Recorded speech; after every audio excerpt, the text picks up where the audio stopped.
इस बीच अमेरिकी तेल कंपनी जो शेल है उसने ये कहा है कि वो रूस से पूरी तरह से नाता तोड़ेगी। रूस में सभी पेट्रोल पंप जो शेल के पेट्रोल पंप हैं वो बंद करने का ऐलान कर दिया गया है।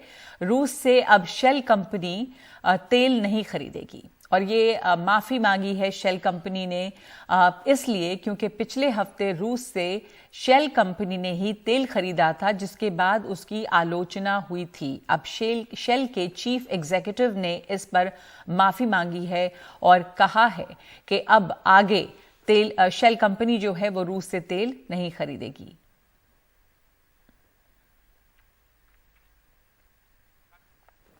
हमारे साथ इसे समझाने के लिए जुड़ रहे हैं दो मेहमान। अजय बंसल हैं, अध्यक्ष AIPDA, और प्रोफेसर संतोष मेहरोत्रा, अर्थशास्त्री, जवाहरलाल नेहरू यूनिवर्सिटी।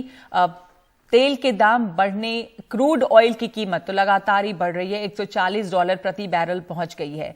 यहां पे राज्यों में चुनाव थे और तेल के दाम किसी तरह से रोके रहे, बढ़ाए नहीं गए। अब ये कहा जा रहा है सूत्रों के हवाले से कि ₹15 तक बढ़ सकती है डीजल पेट्रोल की कीमत। अजय बंसल साहब, आप क्या कहेंगे इस पर? क्या कितने बढ़ने की कह सकते हैं हम आशंका है? क्योंकि ये खबर आ रही है कि शायद ब्रेक इवन करने के लिए भी इतने दाम बढ़ाने पड़ेंगे। तो किस तरह की मुसीबत है? दूर दराज हजारों किलोमीटर दूर जो जंग छिड़ रही है उसका असर कैसे पड़ रहा है तेल के माध्यम से यहां पे? आपकी आवाज नहीं आ रही है, आप शायद म्यूट पे हैं, आप अनम्यूट करें खुद को।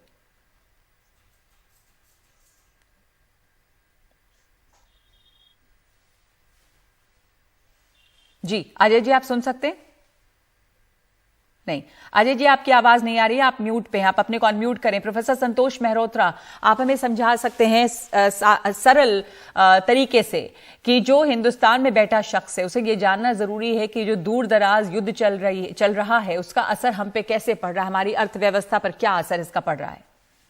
तूफान आने वाला है हमारी अर्थव्यवस्था, इसमें कोई दो राय है नहीं, क्योंकि जो $75 पर बैरल था वो $140 पर बैरल हो गया हैगा। और ये ध्यान रहे कि हमारा जो बजट अभी 1 फरवरी को पास हुआ था केंद्र सरकार का और राज्य सरकारों का भी उसके बाद, उसमें जो एस्टिमेट्स होते हैं सॉरी, वो एस्टिमेट्स $75 पर बैरल के आधार पे किए गए थे। अब पहुंच गया हैगा 140। तो आप सोच सकते हैं कि उसका टैक्सेस पे असर पड़ेगा, सरकार की व्यय पर असर पड़ेगा और हमारी सकल घरेलू उत्पाद यानी कि GDP पर असर पड़ेगा। तो मैं 5-6 असर आपको तेजी से गिना देता हूं। एक तो हमारी विकास दर में कमी आएगी, GDP ग्रोथ रेट में कमी आएगी। दूसरी बात, हमारा जो सरकार का फिस्कल डेफिसिट है वो बढ़ेगा, क्योंकि सरकार एक सब्सिडी देती है, खरीदती है मगर उस पर थोड़ा सब्सिडी देती है। तीसरा कि क्योंकि डीजल खासतौर से, मतलब एक तो प्रत्यक्ष असर होता है, direct effect price of petrol and diesel का, कि मतलब हमारी आपकी जेब से पैसा जा रहा है। और दूसरा एक अप्रत्यक्ष होता है जो दूरगामी होता है, वो कि इन्फ्लेशन रेट बढ़ती है। और ये ध्यान रहे कि हमारी फूड इन्फ्लेशन रेट जुलाई 20 और जुलाई 21 के बीच में RBI के आंकड़ों के मुताबिक फूड इन्फ्लेशन 31% वैसी पहुंच गई थी। सरकार जो मतलब $70 के बजाय 2 साल पहले जो रेट थी उसको बढ़ाती चली गई है और अपने टैक्सेस बढ़ाती चली गई है। इसके अलावा सनफ्लावर ऑयल जो हम इंपोर्ट करते हैं, और यूक्रेन और रूस दोनों बड़े उसके उत्पादक हैं उनसे। चौथी बात, कैपिटल मार्केट्स पे असर आप देख ही रही हैं कि निफ्टी गिरा है भयंकर रूप से, सेंसेक्स गिरा है। और इसका असर होगा सरकार पर, जो सरकार उम्मीद कर रही थी कि LIC की डिसइन्वेस्टमेंट करेगी, वो पोस्टपोन करना पड़ेगा। पांचवी बात, जो बॉन्ड डील्स हैं सरकारी, जो बॉन्ड्स जो सरकार इशू करती है उस पे बॉन्ड डील्स बढ़ रही हैं, यानी कि इंटरेस्ट रेट उन पे बढ़ रही है और बढ़ गई है।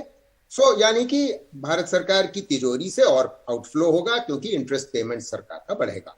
छठी बात आपने मेंशन ही कर दी कि रुपए पे आघात हुआ है, यानी कि क्योंकि ऑयल की डिमांड बढ़ी है, मतलब डॉलर की डिमांड बढ़ी है क्योंकि ऑयल प्राइसेस बढ़े हैं जी।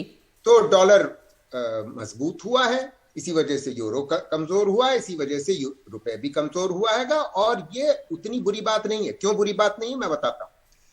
इससे हमारे जो आयात हैं वो महंगे होंगे और निर्यात जो है हमारे सस्ते होंगे विदेशियों के लिए। तो हम यानी कि हम कम इंपोर्ट करेंगे और हम इसका फायदा उठा सकते हैं क्योंकि हम एक्सपोर्ट ज्यादा कर सकते हैं जी। और ये जरूरी इसलिए है कि इस सरकार के 2014 के आने के बाद 5 साल हमारे मर्चेंडाइज एक्सपोर्ट्स गिरे थे कुनीतियों की वजह से, और इनको अब बढ़ाने की आवश्यकता है। अगर इस सरकार इसको बढ़ाती है और आरबीआई को इंटरवीन, फॉरेन एक्सचेंज रिजर्व्स होने के बावजूद उसमें इंटरवीन नहीं करना चाहिए और जरूरी यह है कि डिप्रिशिएट करे तो अच्छा होगा क्योंकि एक्सपोर्ट्स बढ़ेंगे उससे। हाँ। और उससे ऑफसेट होगा हमारा जो इंपोर्ट कॉस्ट जो है जी। और जी। इससे फायदा ये होगा कि हमारी ग्रोथ रेट उतनी कम नहीं होगी। तो यानी कि हाँ। सरकार तो और दूसरी बात, आखिरी बात मैं बात खत्म कर रहा हूं रघुमा जी, कि भारत सरकार को जो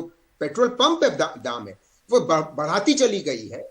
तब भी बढ़ा रही थी जब दाम इससे कहीं कम था, 75 भी था डॉलर, मगर अब क्योंकि महंगाई इतनी बढ़ चुकी है अब बढ़ाएगी सरकार तो और आम आदमी पे और गरीब आदमी पे आघात होगा। सरकार के पास क्या विकल्प है अगर क्रूड ऑयल बढ़ रहा है? अजय बंसल साहब, अध्यक्ष हैं आप AIPDA के, ये एक तरह से आशंका है कि 15 रुपए तक बढ़ सकते हैं डीजल पेट्रोल के दाम।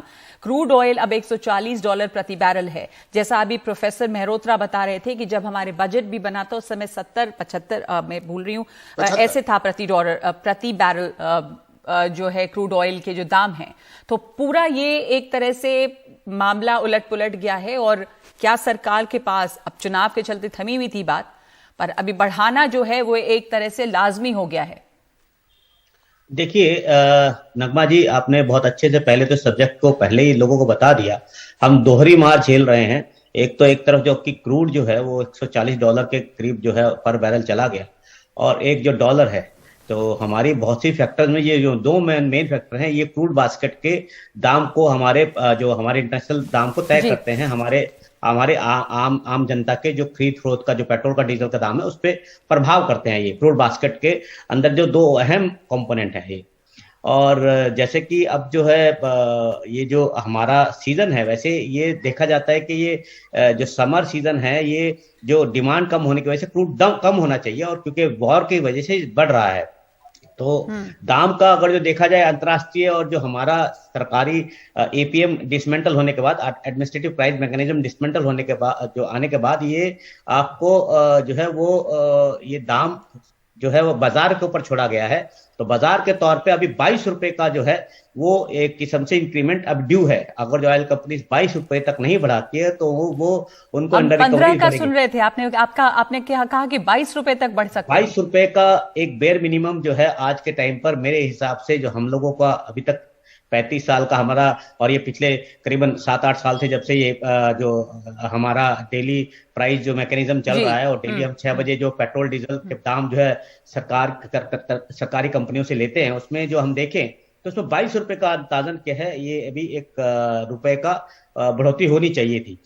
अब सरकार इसको कैसे लेती है कि 22 रुपए एक बहुत बड़ा अमाउंट है, और वो अगर जो आप कहते हैं ब्रेक इवन, क्योंकि हर कंपनी जो है वो प्रॉफिट के लिए करती है, उनके भी अपने ओवरहेड होते हैं, तो ब्रेक इवन पे कंपनी कभी काम नहीं करती, तभी वो अंडर रिकवरी है। ये भी देश की संपत्ति है। तो बुरी खबर है एक तरह से लोगों के लिए। अब ये देखना होगा कि सरकार इस पर क्या करती है। जब तक चुनाव थे तो किसी तरह से ये थमी हुई थी ये जो बढ़ोतरी है, लेकिन अब जब चुनाव 5 राज्यों में खत्म हुए हैं तो यही आशंका है कि तेल के दाम बढ़ेंगे और ठीक ठाक बढ़ेंगे। 15 की बात हम कर रहे हैं, अजय बंसल कह रहे हैं 22 रुपए तक बढ़ाने की जरूरत है।